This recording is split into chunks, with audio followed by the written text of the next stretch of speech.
Assalamualaikum warahmatullahi wabarakatuh.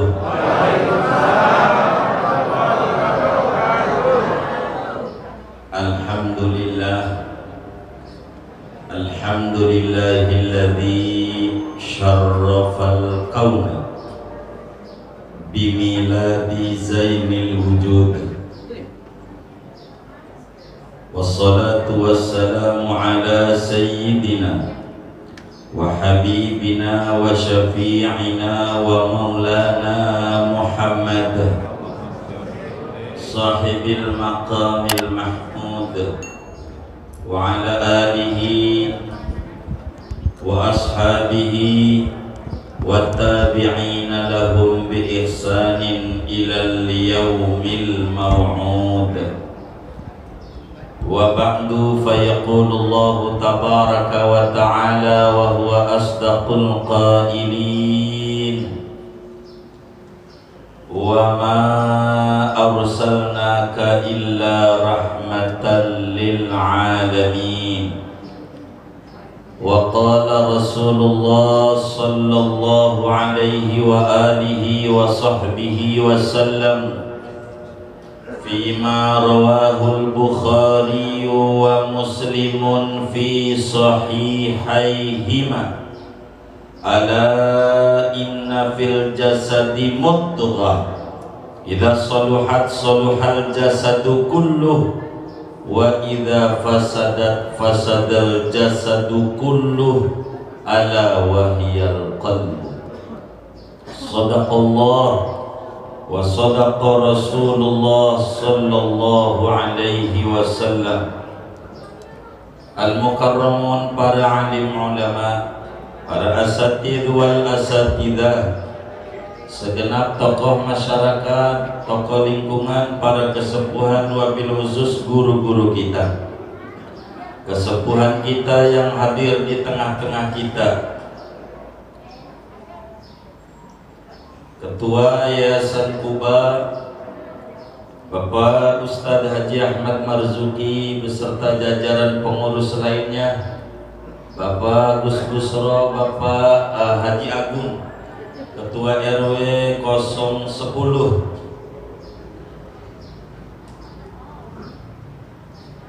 dan masih banyak lagi di ruangan sekretariat. Para tokoh-tokoh kita semuanya, mudah-mudahan tokoh lingkungan kita, ketua masjid kita, para kesepuhan kita diberikan sehat walafiat, dimudahkan urusan-urusannya, sehingga terus membimbing, mengayomi dan menuntun kita bersama. Amin ya rabbal alamin. Terkhusus motivator kita sekaligus MC, jadi harus ngerti panitia parselnya 2. Siap. Siap. 2. Jangan bohong ini. 2, 1 buat MC, 1 motivator. Guru kita, saudara kami Ustadz Abu Nazar, mudah-mudahan selalu diberi sehat walafiat, dimudahkan urusan-urusannya oleh Allah subhanahu wa ta'ala. Amin ya rabbal alamin. Bapak, Ibu, Saudara, berbicara cinta Nabi tadi sudah disampaikan oleh guru kita. Kita berbicara pagi ini tentang penekanan akhlak yang ditanamkan oleh Nabi kita Muhammad sallallahu alaihi wasallam. Hal yang terpenting bagi kita sebagai umatnya adalah berjalan qadaman ba'da qadam, setapak demi setapak kita melangkah mendekati Nabi Muhammad. hal yang terpenting bagi kita, meski adalah tujuannya sampai pada ma'rifat haqiqatihil Muhammadiyah dan ma'rifat haqiqatihil Ahmadiyah, meski tujuannya bagaimana kita harus mengenal sosok Nabi Muhammad, baik dari aspek Muhammadiyahnya beliau maupun aspek Ahmadiyahnya beliau, dari aspek sirrul khususiyahnya maupun aspek wasful basyariyahnya. Tapi al-muhim lana as-sayru lal wusul. Yang penting bagi kita berjalan menuju Rasulullah, setapak demi setapak, sedikit demi sedikit dengan perayaan maulid itu. Bagaimana kita setapak demi setapak mengikuti Nabi Muhammad Sallallahu Alaihi Wasallam, dari hal yang terkecil, pakai baju.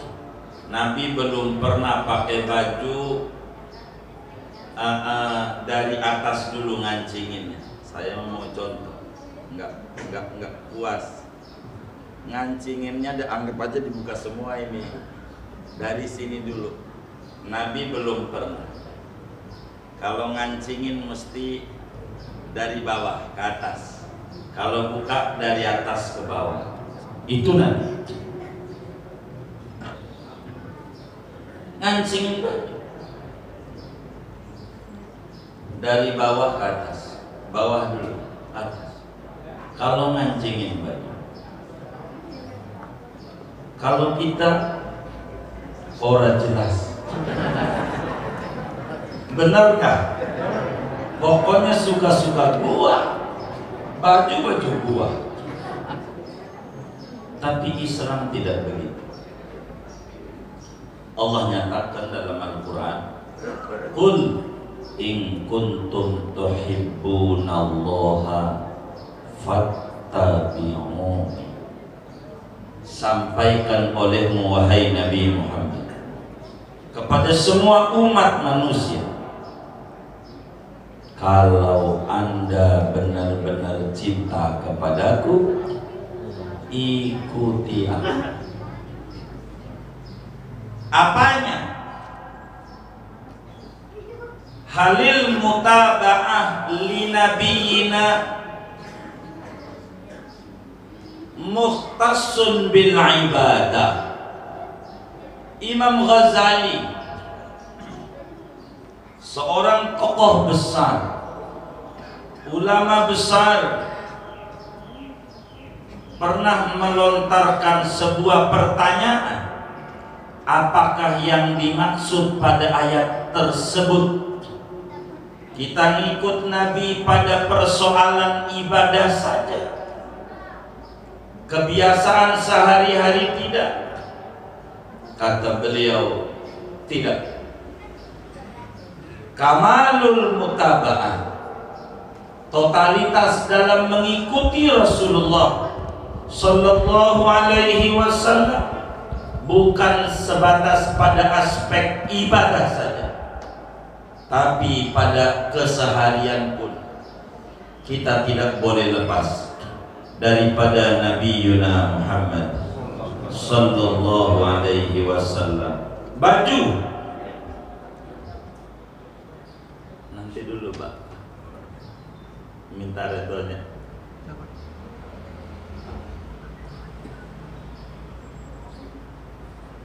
Iya, tinggian ini nanti ke sini.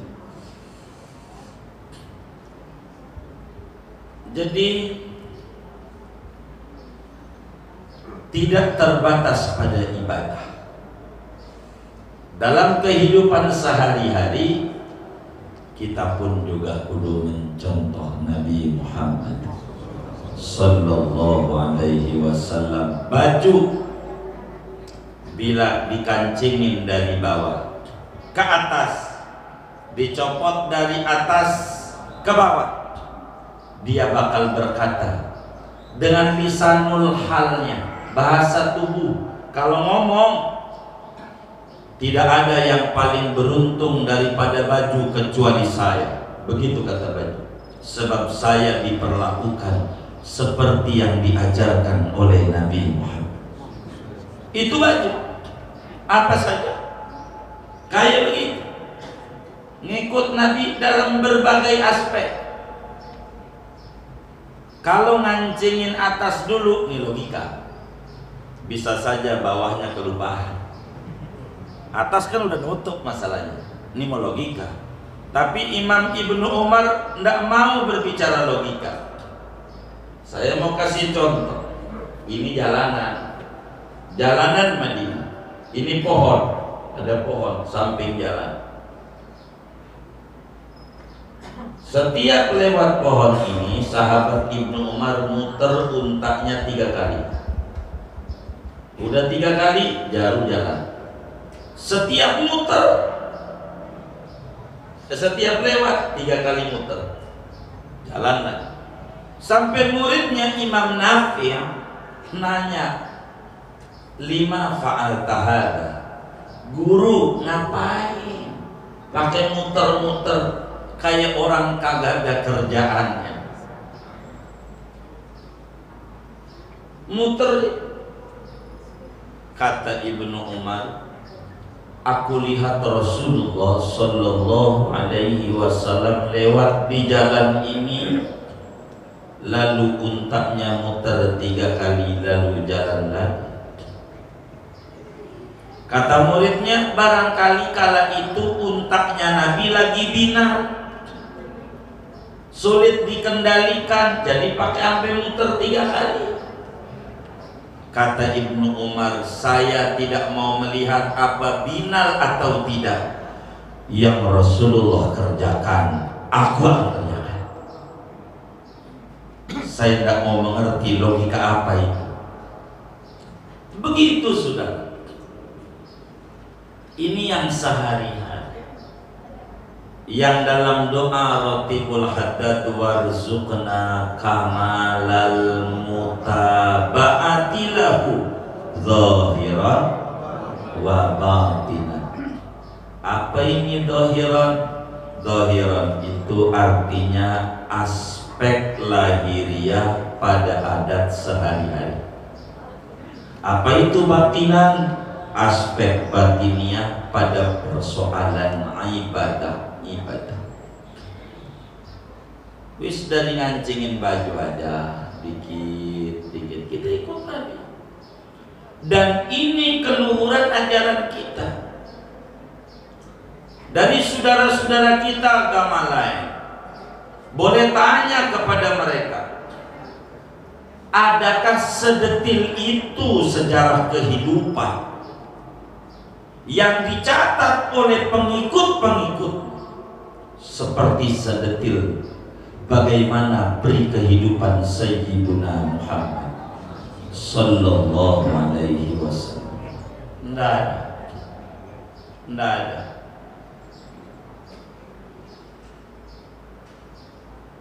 Pakai baju dari mana dulu? Bawah. Nyopot? Itu ajaran Nabi. Kalau kata guru kita dalam ceramahnya ini, Ustaz Abu Nadrah, khairul kalam ma qalla wa dalla. Ngomong gak perlu banyak-banyak, yang penting ngerti. Jadi udah paham belum? Ini bener nih. Gimana Pak Benji? Masya Allah, kita doain beliau, Allah sehat walafiat, usahanya diberi kelancaran. Lah kan udah tahu cara pakai baju. Dari mana dulu? Dari bawah, copot atas. Tekan udah tuh. Atau ntar mau di tahun depan pakai celana. Ini baju. Jangan sampai pakai baju dong, gak pakai celana nih. Tuh yang aspek sehari-hari. Tapi bagaimana hal yang lain? Moga cukup sampai jam 8. Saya mau menceritakan apa yang Sayyidina Anas bin Malik radhiyallahu anhu wa ardhah. Anas bin Malik waktu Nabi baru nyampe Madinah, ibunya namanya Ummu Sulaim. Ummu Sulaim ini punya laki namanya Malik.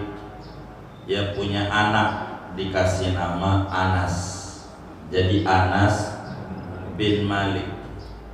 Ummu Sulaim ini janda karena Malik meninggal dunia dan masih muda, cakep, cantik. Syahrini lewat.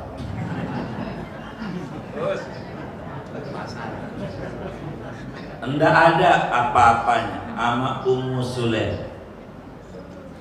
Maka ada seorang pemuda namanya Abu Tolha tertarik dengan Ummu Sulaim, sang janda muda. Kata Ummu Sulaim, enggak bisa, Anda enggak bisa dengan kami. Kenapa? Anda belum seiman dengan kami. Kata Ummu Sulaim, Habibah kayaknya Ummu Sulaim ini belum bisa. Lalu kata Abu Tolha menyatakan begini, bagaimana caranya? Apa maharnya untuk saya bisa menikah dengan kamu? Begitu kata Abu Tolha. Datang juga Abu Tolha. Itu bintang film Bollywood India tuh, lewat. Siapa namanya tuh? Dia Serokan. Kalah dia, kalah jauh,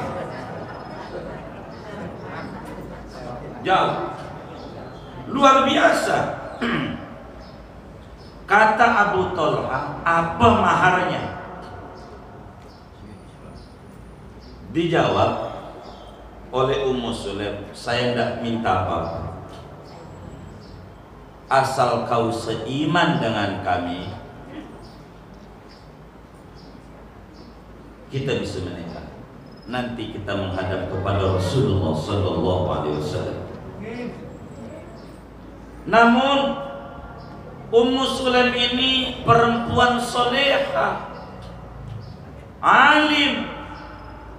Dia bagaimana menggandeng non muslim, tertarik dengan dia, lalu kemudian minta menikah. Beliau bilang siap asal seiman. Lalu dididik oleh Ummu Sulaim karena alim. Abu Tolha jadi sahabat besar Rasulullah. Tapi saya tidak mau menceritakan rumah tangga Ummu Sulaim dengan Abu Tolha. Kita berbicara Anas bin Malik. 10 tahun ikut Rasulullah Sallallahu Alaihi Wasallam. Anas 10 tahun. Sejak datang ke Madinah, kata Ummu Sulaim, ya Rasul, kami tidak punya harta. Seperti tadi motivator kita mengajak kita berbagi. Kami tidak punya harta untuk bantu dakwah. Harta kami cuma atu. Anas nih, Anas umurnya 10 tahun Nabi. Monggo dijual, dijadiin budak, kau jual duitnya buat bantu dakwah. Anak kami dijual aja, enggak apa-apa. Anak kesayangan kami, kalau duit enggak punya. Yang kami punya anak, atu. Anas Nabi jual aja duitnya buat bantu dakwah Islam. Lalu saudara kata Rasulullah, la, tidak, Ummu Sulaim tidak. Bal yakhduman. Anas tidak kita jual jadi budak, tapi anakmu Anas ikut saya, berkhidmat kepada saya, kemana saya ada Anas ikut. Maka Sayyidina Anas salah satu khadimnya Rasulullah Sallallahu Alaihi Wasallam, tukang bantuin Nabi. nenteng sendal Nabi. Saking pengen mulianya Sayyidina Anas, siang malam di mana-mana ikut Rasulullah. Cuman tidur doang tidak, kan Nabi sama bininya tidur. 10 tahun Nabi di Madinah, 10 tahun Anas ikut, yakni selama Nabi di Madinah Anas ikut. Hadisnya lebih dari 2000 Sayyidina Anas bin Malik. 2000 lebih, 2200 lebih hadis. Satu di antara 2000 sekian itu ada di dalam Musnad Imam Ahmad bin Hanbal. Kata Sayyidina Anas bin Malik, satu hari Rasulullah Sallallahu Alaihi Wasallam mengajar di Masjid Nabawi, ngajar di hadapan para sahabatnya. Tiba-tiba kata Nabi, sayatil ana rajulun min ahlil jannah. Lagi ngajar, Nabi bilang, Bapak Ibu yang mulia, ahli surga bentar lagi akan masuk ke masjid, duduk bersama-sama kita. Orang tengok-tengok siapa yang gerangan yang datang ini, yang Nabi bersaksi bahwa yang datang ahli surga. Ada yang berpikir jangan-jangan Umar bin Khattab, sebab Umar menyumbang 50% harta kekayaannya, barusan disampaikan. Jangan-jangan Abu Bakar yang seluruhnya. Ada juga jangan-jangan Sayyidina Utsman, jangan-jangan Sayyidina Ali. Tapi yang datang orang biasa, tidak pakai gamis, tidak pakai surban, biasa. Dandanannya enggak begitu terkenal. Sampai berpikir Abdullah bin Amr bin As, ini orang kebetulan aja Nabi ngomong dia yang nongol. Enggak mungkin banget tampangnya enggak ngeyakini. Tapi saya mau singkat saja, hadisnya panjang. Besok lagi begitu lagi Nabi ngajar. Di tengah-tengah ngajar, ahli surga akan masuk ke masjid, kumpul bersama kita. Yang nongol dia. Besok lagi yang nongol dia lagi. Kata Abdullah bin Amr bin As, ini sih bukan kebetulan. Kalau apa dia lagi, dia lagi. Amalannya apa ini orang ya? Biasa aja. Tapi Nabi bilang ahli surga. Moga kita yang hadir semuanya menjadi ahlul jannah. Amin. Amin ya rabbal alamin. Akhirnya Abdullah bin Amr bin As membuntuti ini orang. Abdullah bin Amr ini, Amr bin As gubernur Mesir. Masjid terbesar di Afrika cuman Masjid Amr bin As. Anaknya pun juga dakwah ke Mesir. Sampai wafat di perpustakaan Masjid Amr bin As. Itulah kuburan ini sahabat yang membuntut di Mesir. Di Mesir itu sahabat Nabi banyak. Di Banha saja 4.000 sahabat Nabi kuburannya di Mesir. Di Banha 7.000 lebih sahabat Nabi di Mesir makamnya. Uqbah bin Amir al-Juhani ini juga menarik kalau mau didongengkan. Bagaimana sejarah Uqbah bin Amir jumpa dengan Rasulullah? Kenangan apa kesan pertamanya? Di lain kesempatan nampak kalau ngomongin Uqbah bin Amir al-Juhani. Kita berbicara Abdullah bin Amr bin As. Dia datang, paranin rumahnya. Rumahnya namanya Awali. Awali itu dataran tinggi. Kalau orang Sunda namanya tonggo, tinggi. Orang Jawa namanya inggil, koromo inggil, tinggi. Kalau yang inggil maka ada di sonono peninggilan. Itu namanya dataran tinggi, enggak banjir. Enggak banjir. Pokoknya kalau udah bilang peninggilan, tinggalnya di mana? Maharta mana? Kampungnya enggak banjir. Kalau kampungnya gimana Pak Jisul? Kita doain Pak Jisul setelah biar. Insyaallah. Begitu. Jadi ternyata rumahnya kecil. RSSS. Apa nih artinya? Wah, bagi duit dah. Rumah sangat strategis sekali. Ke dapur dekat, ke sumur dekat, ke kasur dekat, ke ruang tamu dekat, ke meja makan dekat. Tempat kalau kemana-mana dekat namanya tempat strategis. Itu dari dapur bangunin laki pakai kaki nyampe bang, saking strategisnya. Kecil rumahnya, kecil sahabat, kecil bang. Jadi kalau digambarin sekarang dalam dunia properti ada namanya tipe 21. Tipe 21 itu dari dulu udah ada. Jangan dikata ini tipe ini baru, enggak, dari dulu. Cuman bentuk ini baru bentuknya. Sebab rumahnya sahabat ini depan kamar, tengah ruang tamu, belakang dapur.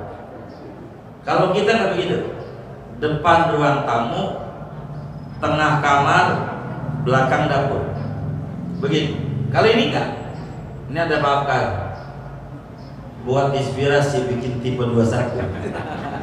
Tipe sahabat, sahabat Nabi. Depan kamar, tengah ruang tamu, belakang dapur. Jadi sesudah tahu rumahnya. Jadi ini Nisa sudah masuk rumah, ketahuan begitu tuh. Oh rumahnya di sono. Pulang Abdullah bin Amr bin As radhiyallahu anhu. Lalu kemudian sore balik lagi. Balik lagi ketok pintu ngobrol sama tuan rumah. Dia bilang, saya ini lagi tengkar dengan abah saya. Kata Abdullah bin Amr bin As, saya lagi selisih paham sama abah saya tentang satu persoalan. Cuman saya ini pengen nenangin diri. Boleh nggak saya nginep di rumah sampean barang 3 hari? Karena memang hakul diafat 3 hari, menghormati tamu itu 3 hari. Likulli syai'in zakatun, apa aja ada zakatnya, apa aja kudu berbaginya. Wa zakatul baiti ad-diyafah, zakatnya rumah menghormati tamu. Itu Islam. Jangan sampai ada tamu datang ke rumah, di depan aja pintu ngobrol sampai berbusa tuh tamu. Udah pegal dia pengen pulang. Saya pulang ya. Ini tuan rumah pakai nanya, enggak ngopi dulu. Dia bingung jawabannya. Enggak ngopi dulu. Dijawab enggak. Dijawab iya enggak juga. Ini pintar tuan rumah kayak gini. Kita salah. Hormati aja, kasih minum lah minimal, baru ditanya ada keperluan apa. Jangan tamu begitu. Jadi enak.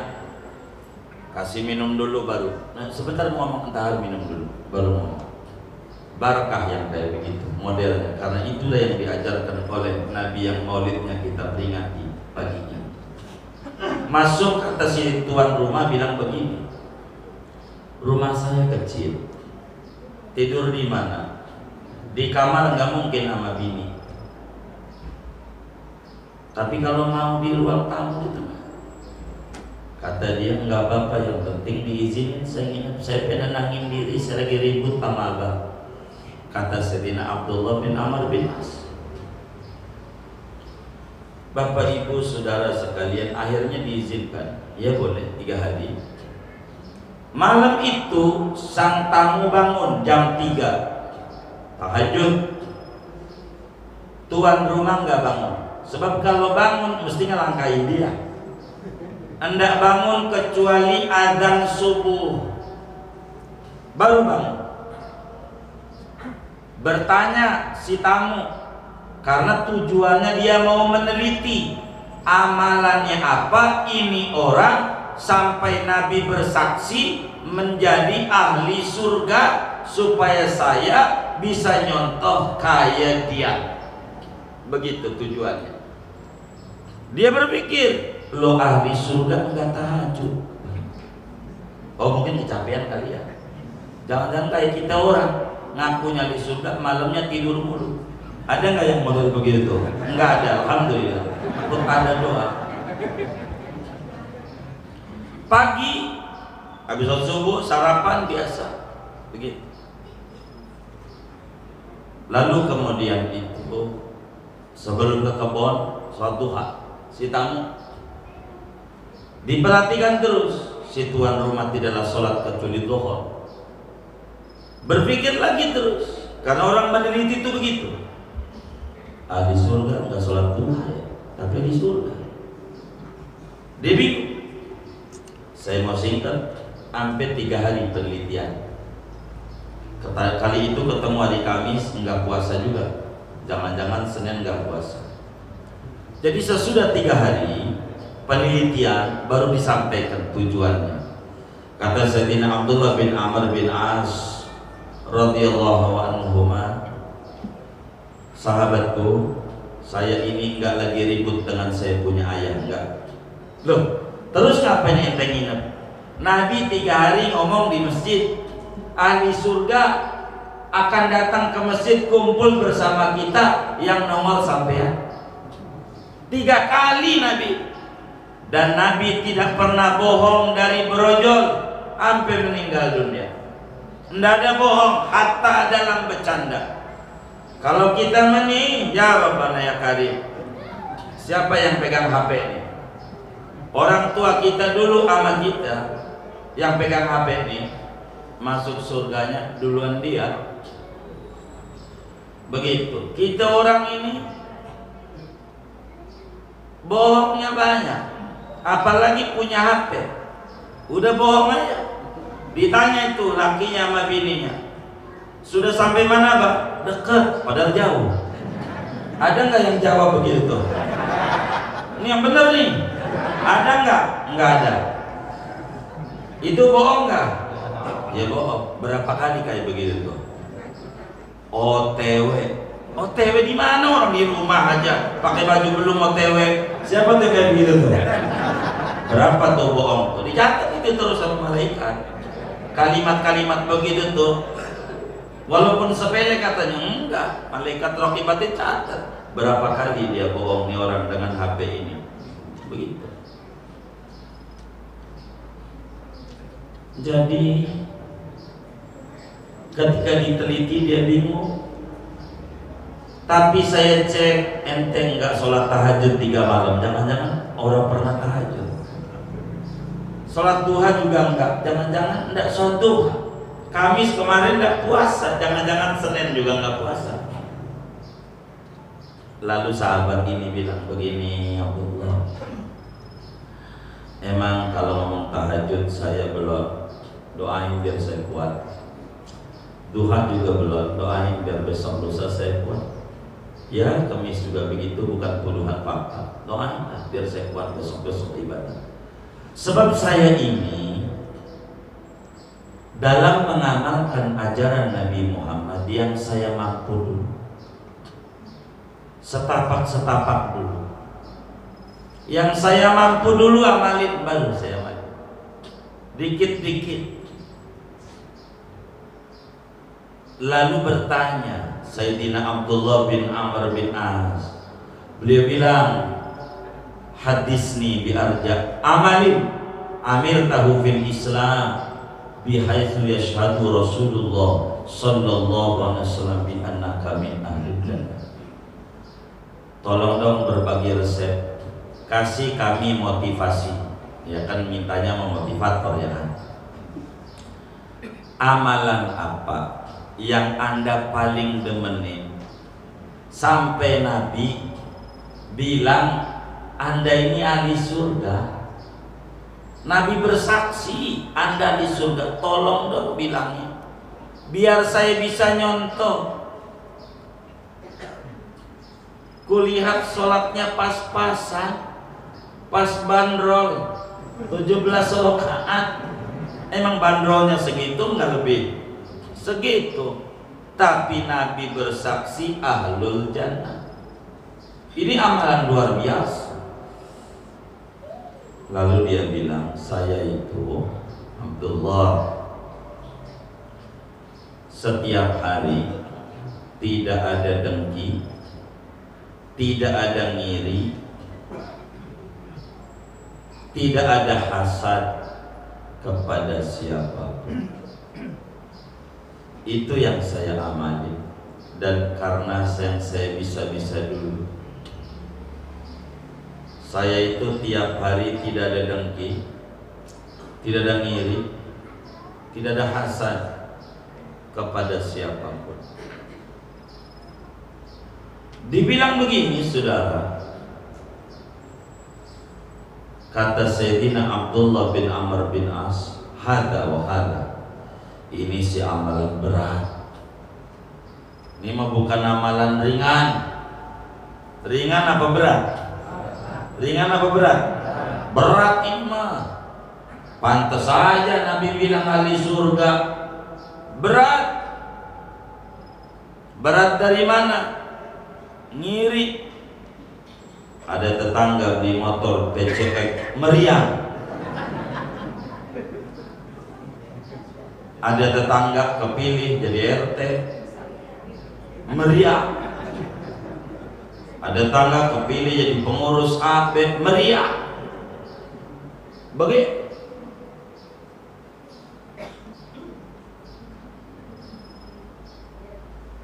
Ini berat. Sebab berapa banyak muslim yang malamnya tahajud luar biasa, sampai jidaknya jadi hitam karena banyak tahajudnya.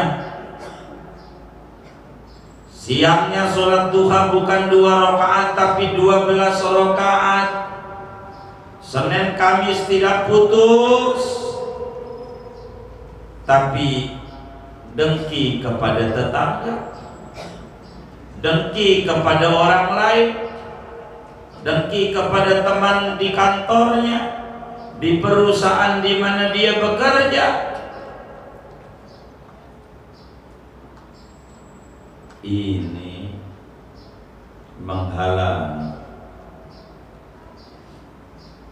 Nabi bilang dalam sabdanya, iyyakum wal hasad, fa innal hasada la yakulul hasanat kama takulun narul hatab.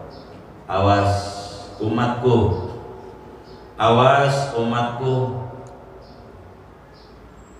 kata Nabi, jangan ampe dengki, sebab kedengkian itu memberangus ganjaran pahala seperti api memberangus kayu bakar.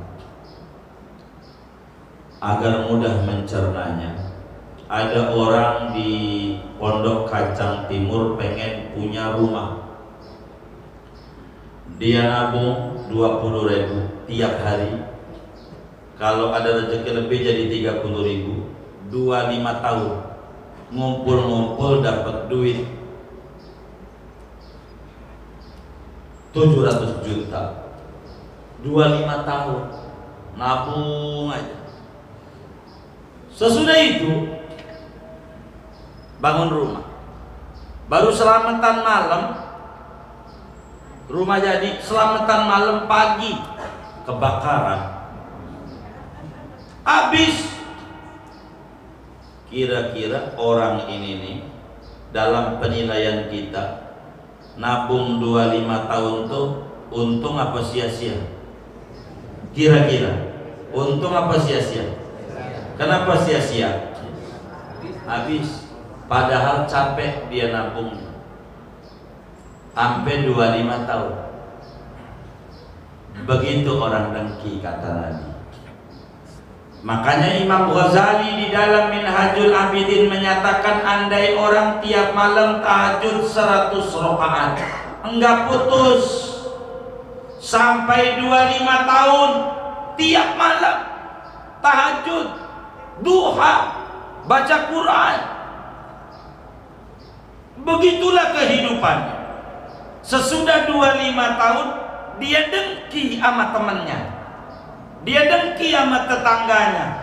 Itu ganjaran tahajud yang 25 tahun tuh bas habis, nggak ada barang dikitnya, nggak ada, habis semuanya, habis.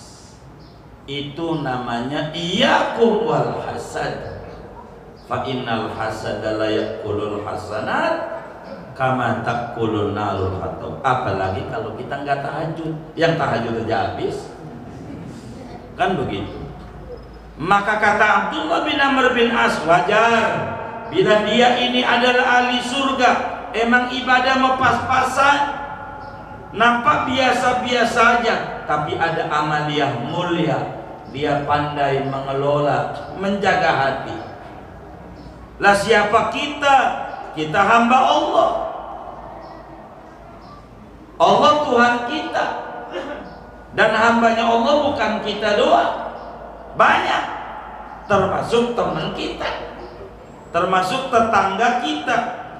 Lah tetangga kita dikasih motor PCX warna putih oleh Allah,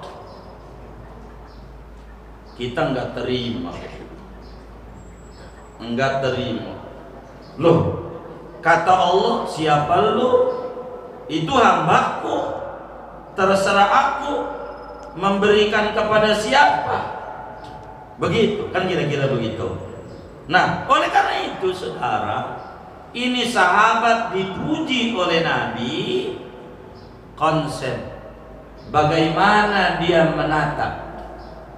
Ternyata sahabat ini berbicara khuluqin azim yang dia ambil. Jadi kayak bapak-bapak, ibu-ibu, orang Tangerang, pesan saya jangan pengen jadi orang irian. Jauh. Iya kejauhan ya? Iya jauh. Jangan. Udah orang Maharta aja. Ya, jangan jadi orang irian. Hitam katanya.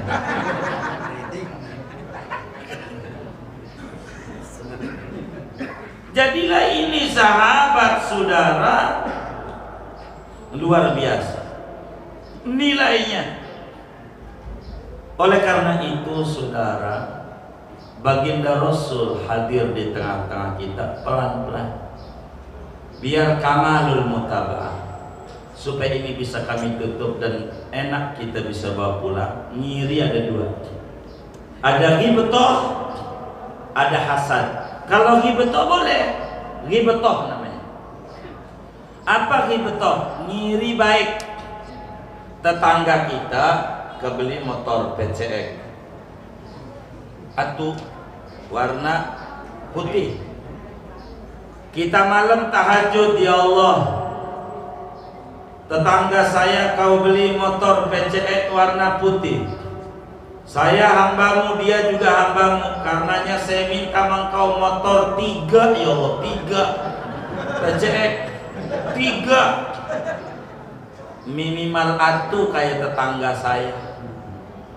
Boleh, tidak dosa, karena dia mintanya ama Allah. Itu boleh kalau begitu tuh. Tapi kalau kita nggak terima media, kita berarti nyalahin Allah. Kita nyalon RT kagak jadi, nggak terima, nganggap Allah salah. Ini Allah buta apa ya? Kagak ngejadiin saya RT ya, umpama. Loh, ini udah bermasalah hati. Kita tata. redha dengan alur kehidupan ini. Kita sebagai hamba menjalani lakon kehidupan, dan Nabi dipuji oleh Allah dengan pujian tertinggi, subhanalladzi asra bi 'abdihi. Maha suci Allah yang mengisra mi'rajkan hamba Allah. Kehambaan Nabi Muhammad dipuja dan dipuji oleh Allah karena hamba enggak ngatur-ngatur Allah, ikut ama aturan Allah. Jalanin hidup kita pelan-pelan, fa insyaallah kita mulia. Dari yang terkecil keseharian, pakai baju mana dulu? Bawah dulu. Saya kasih contoh, kita nggak usah nyontoh salafus soleh. Berat. Kita mah kecilnya aja dah. Kalau Muhammad bin Aslam, tabi'in besar, kelupaan, pakai baju atas dulu, nangis. Dia nangis. Dia nanya bapak bantunya, ada berapa beras di gudang karena dagang beras. Dia bilang 8 ton, tolong dibagi sama fakir miskin. Ada apa tuan? Saya sudah melanggar ajaran Rasulullah buat menebus kesalahan saya sama Nabi Muhammad. 8 ton beras tolong dibagi sama fakir miskin. Cuman lupa pakai baju atas dulu. Lupa, bukan sengaja. Kalau kita nyontoh dia, kayaknya rumah kita kejual. Berapa kali kita kayak begitu masalahnya? Sengaja, bukan lupa. Kalau lupa jangan ditanya lagi. Maka paling tidak kalau umpamanya ngancingin baju atas dulu, rapi sampai bawah, ingat wah salah dari ajaran Nabi, copot lagi, tata lagi dari bawah ke atas. Kayak begitu aja. Kita dikit-dikit saja. Kalau kita pengen mulia, deketi Nabi Muhammad. Wis cara yang gampang begitu. Deketi Nabi Muhammad. Deketi Nabi Muhammad. Siapapun yang dekat dengan Nabi Muhammad mulia, siapa aja. Contoh yang masih nyata sampai sekarang, biar kita contoh. Kan kalau sejarah sahabat-sahabat hanya sejarah, kita nggak lihat. No, yang kita lihat Hajar Aswad. Nabi cium Hajar Aswad. Sampai sekarang no Hajar Aswad jadi bahan rebutan. Kenapa? Karena dicium Nabi. Supaya tawasul, bibir kita nempel di bekas bibirnya Rasulullah. Tahdus binikmah kami dorong teman-teman itu, jangan kagak cium Hajar Aswad. Buat apa? Buat menempelkan bibir kita di tempat di mana Rasulullah bibirnya ditempelkan. Itu aja yang kami dorong teman-teman itu. Begitu. Karena Sayyidina Umar bin Khattab juga ceramah. Hei Hajar Aswad, lu batu kagak ada mulianya batu. Sebagaimana Jamroh Aqobah batu yang dilemparin tuh. Batu. Hajar Aswad juga batu. Sama-sama batu. Tapi Rasulullah Sallallahu Alaihi Wasallam cium kau, ku cium. Kau batu, nggak ada untungnya ngelempar engkau, nggak ada ruginya nggak ku lempar kau. Itu Jamroh Aqobah ula wusta. Tapi ku lihat Rasulullah lempar juga, ku lempar. Kenapa? Menapaki Rasulullah, dan itu hal yang paling penting.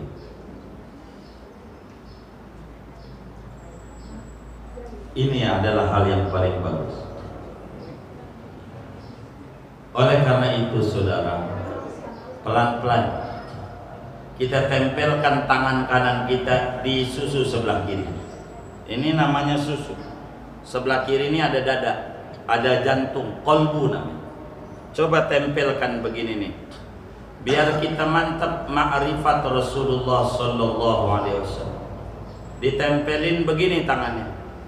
Tempelin bahaya. Ini susu sebelah kiri, ini dada, ini susu, ini jantung. Di sini pusat. Ini kita minta sama Allah sambil pegang begini.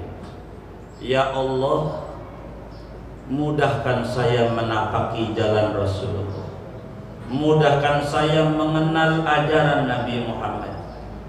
Kuatkan pengetahuan saya tentang Nabi Muhammad. Itu begitu. Ini nih tempat jaga segalanya yang sahabat ahli surga. Dan ini yang harus kita jaga. Ini yang harus kita jaga. Sebab kalau ini kita jaga, enak hidup kita. Enak hidup kita. Kalau ini kita jaga, maka at-taqwa hauna. Pada akhirnya takwa itu berangkat dari hati. Kayak kita datang ke masjid, ya karena kita pengen mengenal Nabi Muhammad. Tapi lah waktu tidak bisa. Hanya kita sedikit bercerita tentang Nabi Muhammad. Dan tadi sudah disampaikan juga ajarannya oleh guru kita. Mudah-mudahan Allah Subhanahu wa taala meridhai kita semua. Hidup dalam ajaran Nabi Muhammad, wafat dalam ajaran Nabi Muhammad, dikubur dapat bimbingan Nabi Muhammad, di akhirat kita berkumpul bersama Sayyiduna Muhammad, di surga kita bertemu dengan Nabi Muhammad bersama keluarga dan anak keturunan kita. Amin ya rabbal alamin. Wassallallahu wasallam ala khairil Muhammadin wa ala alihi washabbihi ajmain walhamdulillahi rabbil alamin. Assalamualaikum warahmatullahi wabarakatuh.